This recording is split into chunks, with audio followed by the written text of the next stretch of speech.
Bus ఎక్కినప్పుడు bus conductor దగ్గర చిల్లర పెట్టుకోవాలా? ప్రయాణికుడి దగ్గర చిల్లర పెట్టుకోవాలా? ఈ సమస్య నా చిన్నప్పటి నుంచి వింటున్నా. మేము అప్పుడు బస్సు ఎక్కినప్పుడు 40 పైసలు టికెట్. రూ. 10 ఇస్తే 10 పైసలు లేదంటాడు. రూపాయి ఇస్తే 60 పైసలు లేదంటే లేదా 50 పైసలు చేతిలో పెడతారు. 10 పైసలు అప్పుడు చాలా పెద్ద విలువైనటువంటిది. 10 పైసలకి ఓ మరమరాలు ఉండొస్తది. ఓ పప్పు చెక్క వచ్చేది ఆ రోజు.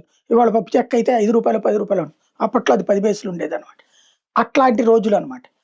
ఇవాల్టి రోజున అదే అప్పుడు కూడా చర్చ అదే వచ్చేది. మీరు తెచ్చుకోవాలి చిల్లరని కండక్టర్ అంటాడు. మీరు దగ్గర పెట్టుకోవాలని ప్రయాణికులు అంటారు.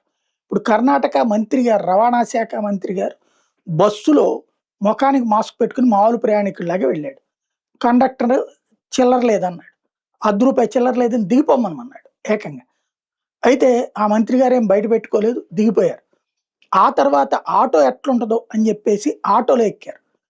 అక్కడ రూ. 32 ఉండాల్సిన చోట రూ. 36 వసూలు చేశాడు ఆటో డ్రైవర్. ఇంకోటి దారిలో ఏదైతే బస్ పాయింట్ దగ్గర ఆపరు. అదొక నిర్లక్ష్యం. డ్రైవరు, కండక్టరు కూడా బలుక్కుని కొన్ని స్టాపుల దగ్గర ఆపకుండా వెళ్ళిపోతారు. అది కూడా చూశారు. ఇప్పుడు ఆయన దాని మీద యాక్షన్ తీసుకుని సస్పెన్షన్ ఆదేశాలిచ్చారు. కానీ ఇవాళ వీళ్ళని సస్పెండ్ చేసినంత మాత్రం మిగతా వాళ్ళు మారతారా? సమస్య ఎక్కడంటే ఉద్యోగం రాకముందు ఉద్యోగం లేదని బాధపడతారు. ఉద్యోగంలోకొచ్చాక ప్రజా సేవకులమని మర్చిపోతారు. ప్రజల మీద పెత్తనం చెలాయిస్తారు. అదే సమస్య.